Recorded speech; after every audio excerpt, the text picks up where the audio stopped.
Hai, Assalamualaikum. Saya Zul dari Kopi Malaysia. Okay, saya baru saja dapatkan anak benih tilapia saiz 2 inci. Kebiasaannya apa yang saya amalkan sebelum saya masukkan anak benih yang baru ni, saya akan letakkan dua anak benih bersama dengan plastik ni ke dalam tangki ni. Dan tujuan saya buat macam ni supaya anak benih ni tak mengalami kejutan perubahan suhu. Okay, bila kita dah letak macam ni secara automatik, suhu di dalam air dalam plastik ni akan sama dengan suhu dalam tangki kita. Dan suhu dalam ni akan berubah secara perlahan dan ikan tak akan mengalami kejutan. Dan biasanya saya akan biarkan selama 10 hingga 15 minit dalam keadaan macam ni. Jadi sebelum sementara kita nak tunggu 10 hingga 15 minit, saya akan ambil parameter air dalam tangki ternakan ni.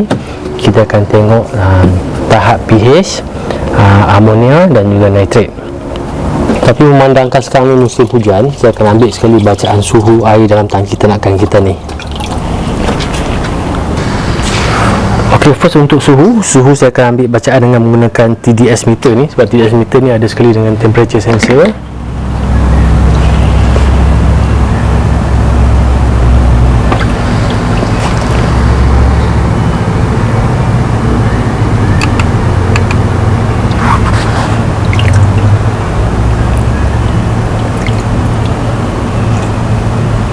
Ok, suhu air 28 darjah Celsius.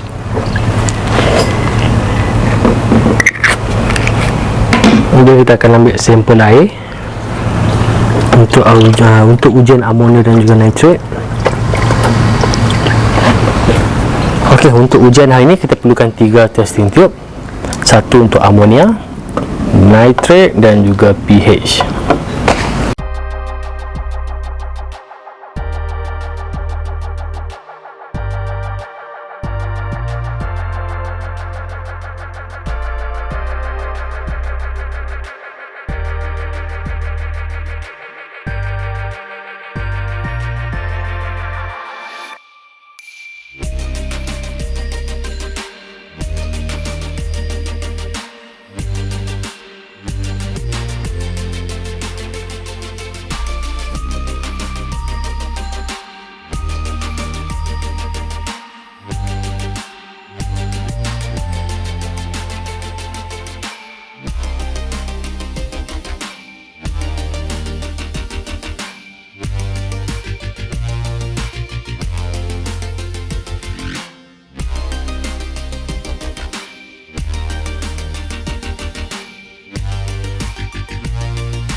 Okey, kalau tuan-tuan masih ingat masa saya set up tangki ni, saya masukkan air yang baru, air pipe, saya tapis dengan menggunakan penapis daripada Panasonic tu untuk keluarkan klorin, dan air ni memang air yang baru. Kemudian dalam video yang lepas saya masukkan air perapan lobster yang mati, dan bila lobster ni mati kita perak dalam ni ada kandungan amonia yang tinggi. Kalau kita tengok ni, tone ni pun dah mengembung sebabkan amonia jenis gas. Okey, selepas saya dah masukkan air perapan beramonia ni ke dalam tangki ni, kalau kita tengok kat sini, walaupun kita dah masukkan air yang beramonia ke dalam kita ni tangki ni, berdasarkan testing ni kita tengok amonia sekarang dah jadi kosong. Okey, amonia 0 ppm. Kemudian nitrat dalam 80 ppm. Ini bermaksud kita punya filter berfungsi dengan baik, dan EM yang kita masukkan pun berfungsi dengan baik. Sebab tu saya sangat rekomenkan kalau tuan-tuan nak dapatkan EM yang saya gunakan tu. Untuk dapatkan EM tu boleh tengok link dekat video description. Dan kemudian saya test sekali dengan pH. Kita tengok pH lebih kurang dalam 7. pH kita dalam 7. Nitrat 80 dan amonia kita kosong. Ok, sekarang saya akan lepaskan anak benih. Sebelum tu saya nak onkan dulu pump oksigen. Saya matikan tadi.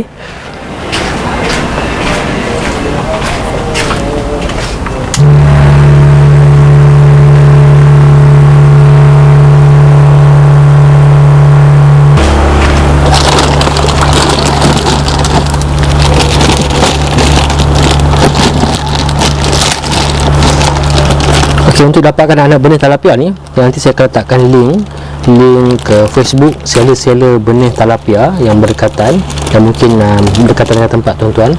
Dan saya punya advice, kalau nak dapatkan anak benih, cari tempat yang paling dekat dengan tuan-tuan, sebab kita tak nak risiko kematian semasa transport.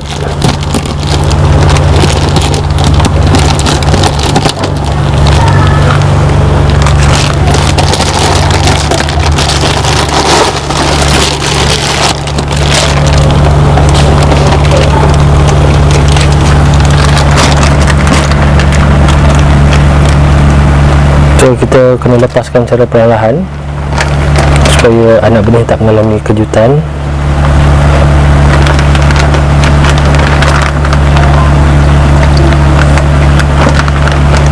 Kita biarkan saja dia keluar sendiri dari plastik ni.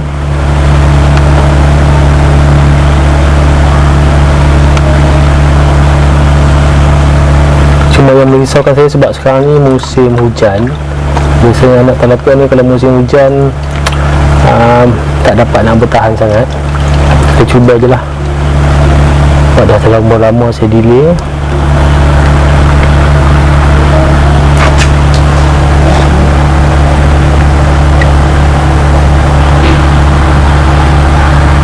Kini saya masukkan dalam saya beli tadi 100 ekor, dan biasanya daripada 1 ekor ni yang survive mungkin dalam 60% atau 70% ya.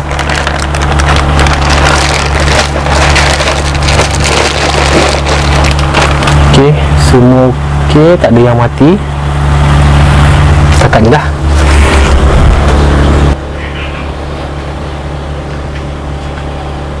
Dan untuk hari ni saya tak akan bagi makan dulu, saya akan biarkan selama 24 jam. Besok saya akan start bagi makan.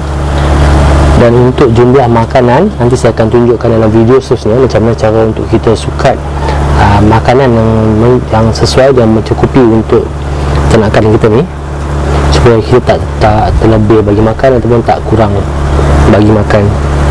So lapar rupanya kita punya anak benih ni. Kita tak perlu, kita biar dia makan dulu dakwi tengah zola tu. Besok baru kita akan bagi pellet. Okay, seronok pula tengok semua anak benih ni aktif. Ok, kebiasaannya dalam sistem aquaponik ni, kalau sistem yang kita baru start macam ni, nanti kita akan tengok kita punya tanaman ni akan kekurangan nutrisi sebab ikan kita masih kecil, dia tak produce banyak amonia. Jadi mungkin saya akan gunakan kaedah yang saya cuba ni.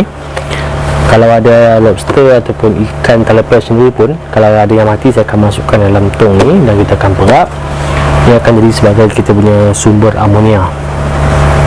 Tapi sebelum ni sebab tak ada ikan, jadi saya boleh terus tambah je macam tu. Tapi selepas ni, sebab dalam ni dah ada ikan, so kalau kita nak tambah amonia pun, saya akan masukkan sikit demi sedikit lah.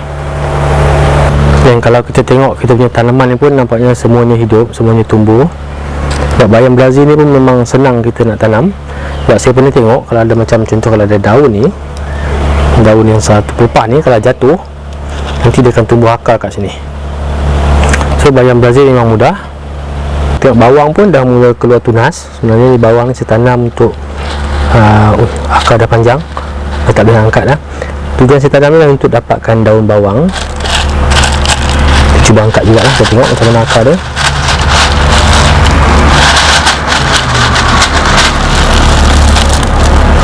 Ok, akar dah panjang, sekejap je saya akan tanamkan balik.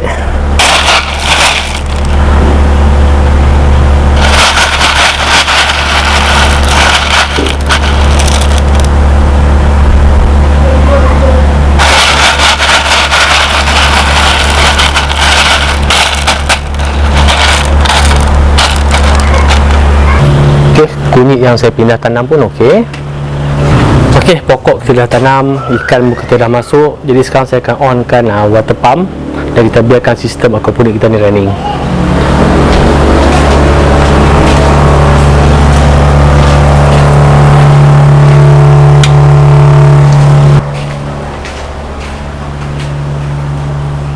Sistem ni setakat ni tak ada apa-apa masalah lagi. Dan kalau ada masalah saya akan update dalam video-video seterusnya. Dan nampaknya untuk sistem aquaponik tilapia dengan menggunakan data ni dah selesai. Cuma nanti saya akan update perkembangan sistem ni di tanaman dan juga kita punya ternakan. Dan kalau ada masalah-masalah tentang sistem ni pun saya akan update juga nanti. Okey, plan saya selepas ni saya akan fokus pula pada sistem tanaman secara hidroponik. Saya akan nak cuba buat untuk sistem hidroponik dash bucket untuk tanaman tomato, cili dan juga timun. Kita akan buat di bahagian belakang sana. Dan nanti sama juga macam video ni, saya akan buat secara terperinci, step by step, daripada mula kita set up sampai dah selesai. Dan untuk lobster, saya KIV dulu. Sebab lobster ni saya akan pindahkan ke dalam rumah. Saya perlu kemaskan dulu, store dekat dalam rumah, dekat belakang, bilik belakang. Kemudian bila dah kemas, baru saya boleh set up sistem yang baru, sistem untuk ternakan lobster secara indoor. Saya kena buat dalam rumah sebab dah 2 kali saya kena fogging. Saya rasa risau pula nak tinggal rumah lepas ni. Kalau kena fogging mati, kena fogging mati. Jadi saya ingat saya nak buat dalam rumah, saya akan pindah ke dalam rumah. Saya akan set up sistem dalam rumah. Sebab fokus saya untuk lobster ni, saya fokus untuk buat pembenihan, untuk jual anak benih. Sebab kalau nak buat untuk pembesaran, saya tak boleh nak buat sebab saya tak cukup kawasan. Kawasan saya terhad. Jadi nampaknya yang sesuai dengan saya adalah untuk kita buat pembenihan lah. Kita buat untuk jual anak benih. Tapi itu dah baru nak okey, ada 8 ekor yang bertelur, kemudian kena fogging habis. Jadi saya ingat untuk lobster nanti saya akan pindah ke dalam rumah, dan bahagian depan ni kita akan buat untuk hidroponik dan juga aquaponik. Dan macam saya beritahu dalam video yang sebelum ni, kita akan ada siri video yang baru untuk DIY project, InsyaAllah pada setiap hari Rabu jam 10 pagi. Untuk aquaponik, hidroponik pada hari Ahad jam 10 pagi juga. Kemudian lagi satu kita punya projek yang terbengkalai itu, black soldier fly. Ini pun saya akan buat balik. Kita akan mengumpan semula black soldier fly untuk datang bertelur. Okey, untuk black soldier fly ni, apa yang jadi, selepas saya buat umpan itu, memang ada yang datang bertelur, memang dah ada larvae kecil-kecil lagi. Kemudian kotak ni saya letak dekat ujung, tapi kawasan tu banyak cicak, kerana habis semua anak-anak tu semua dimakan oleh cicak. Tapi tak apa, nanti saya akan buat balik umpan, dan saya akan mengumpan balik untuk black soldier fly datang bertelur. Dan bagi yang masih baru dekat channel ni, nak tahu tentang projek black soldier fly ni, boleh tengok link dekat atas ni. Okey, black soldier fly ni memang sesuai untuk dijadikan sebagai makanan ternakan, sama ada ikan ataupun ayam. Dan sebab kat sini saya bela tilapia, so fokus saya untuk ternakan black soldier fly ni adalah sebagai makanan organik untuk saya punya ternakan tilapia ni. Selain daripada kita bagi makan azolla dan juga duckweed, so kita akan beri juga dengan black soldier fly ni sebagai sumber protein. Sebab black soldier fly ni, dia punya protein memang tinggi, bukan dalam 43% lebih. Jadi baiklah untuk kita punya ternakan. Okey, setakat ini saja untuk video kali ini. Jumpa lagi dalam siri-siri video yang lain. Dan jangan lupa like dan subscribe YouTube channel Aquaponik Malaysia. Assalamualaikum.